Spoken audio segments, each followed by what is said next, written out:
Iran ও ইসরায়েলের মধ্যে টানা ১২ দিনের যুদ্ধ শেষ হলেও এই সংঘাতের ছায়া এখন অন্যদিকে পড়েছে, আর সে লক্ষ্য পাকিস্তান।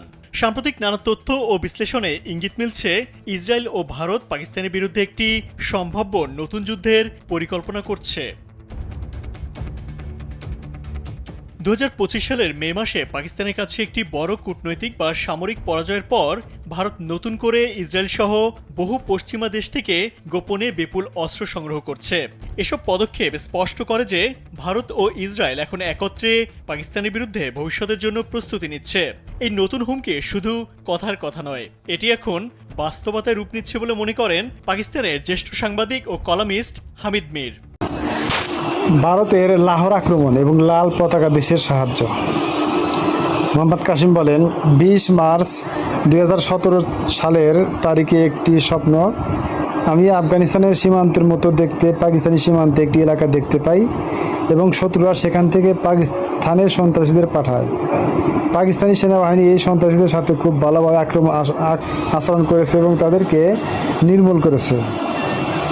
এই দেখে শত্রুরা রাগান্বিত হয়ে ওঠে যে পাকিস্তান সেনাবাহিনী সবসময় তাদের পথে বাধা হয়ে দাঁড়ায়। তারপর শত্রুরা তাদের প্রশিক্ষিত সন্ত্রাসীকে পাকিস্তানে পাঠিয়েছে এবং তারা তাদেরকে রাতে দেখার দৃষ্টিযন্ত্র ও আধুনিক অস্ত্র সরবরাহ করেছে। কিন্তু যত তাড়াতাড়ি তারা পাকিস্তানি এলাকায় প্রবেশ করে, পাকিস্তান সেনাবাহিনী তাদের চলাফেরাকে তাদের পদ্ধতিতে শনাক্ত করে এবং প্রতিটি সন্ত্রাসীকে বের করে দেয়। এই সব দেখতে পেয়ে সন্ত্রাসীরা খুব হতাশ এবং রাগান্বিত হয়, কারণ তাদের কোনো পরিকল্পনাই কাজ করে না। তারপর তারা পরিকল্পনা করে এবং সিদ্ধান্ত নেয় অভ্যন্তরীণ আক্রমণ চালানোর, পাকিস্তানকে অভ্যন্তরীণভাবে দুর্বল করে দেওয়ার জন্য, এবং তারা সীমান্ত থেকে আক্রমণ শুরু করে। পাকিস্তান